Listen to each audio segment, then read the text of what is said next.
Les Bleus peaufinent leur préparation. France-Australie, c'est demain en amical. Un joueur sera encore scruté, qu'il soit titulaire ou non au coup d'envoi, c'est Karim Benzema, muet devant le but depuis plus de 1200 minutes et qui aimerait bien nous laisser croire que finalement, tout ne va pas si mal. Même s'il se prête volontiers à l'exercice de la photo officielle, Karim Benzema ne semble pas le plus épanoui des Bleus. Symbole d'un mal-être, l'attaquant madrilène dément. Je vis très bien. Après, être malheureux, non. Mais bon, après, bien sûr que j'ai envie de marquer, d'être meilleur sur le terrain. Comme je le dis, bien sûr que ça m'embête de ne pas marquer et de ne pas aider l'équipe de France à mettre plus de buts. Muet depuis 1217 minutes avec les Bleus, sur le banc lors de la victoire française en Biélorussie. En France comme au Real Madrid, Karim Benzema est critiqué. On lui reproche son manque d'implication et de motivation, autant d'arguments que réfute l'attaquant français.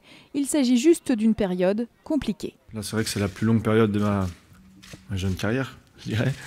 Donc voilà, et comme je l'ai dit, non, je travaille. Mais c'est pas un problème d'attitude. Parce qu'un problème d'attitude, si on dit ça à un joueur, c'est que quand il rentre sur le terrain, en fait, il n'a pas envie de jouer au foot.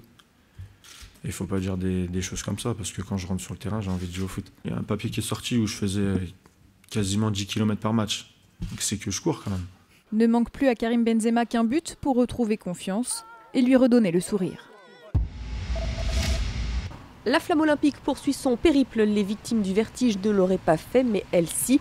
Une patineuse artistique l'a amenée au sommet de la tour Ostankino, c'est à Moscou, à 360 mètres de hauteur, autrement dit plus haut que la tour Eiffel. Et puisque l'on évoque les Jeux Olympiques, nouvelle mesure, Valérie Fourniron a présenté hier le budget 2014 du ministère des Sports. 250 millions lui seront dédiés, comme cette année. La ministre a également annoncé le renforcement de la taxe sur les primes des médaillés olympiques. Désormais, même les médaillés français résidant à l'étranger seront imposés. C'est important en termes d'équité fiscale. Il est important qu'on puisse redonner par sa fiscalité, je veux dire, ce que ce parcours vous a permis de construire. Et donc j'ai souhaité que l'ensemble des primes, et si nos athlètes ne sont pas domiciliés en France, qu'ils puissent avoir une contribution de base qui soit de 15%. Ne soyez pas surpris si vous croisez Alberto Contador un de ces jours lors d'une balade à vélo. On l'a vu dernièrement au Bois de Boulogne se promener, comme tout le monde ou presque. Une opération séduction et de communication finalement de l'espagnol auprès du public français. Alberto Contador tenait vraiment à le faire. Bien sûr, c'est toujours important de venir au contact du public, pouvoir profiter avec tous ces gens, c'est vraiment un plaisir.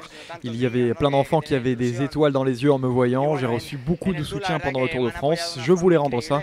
C'était une bonne journée.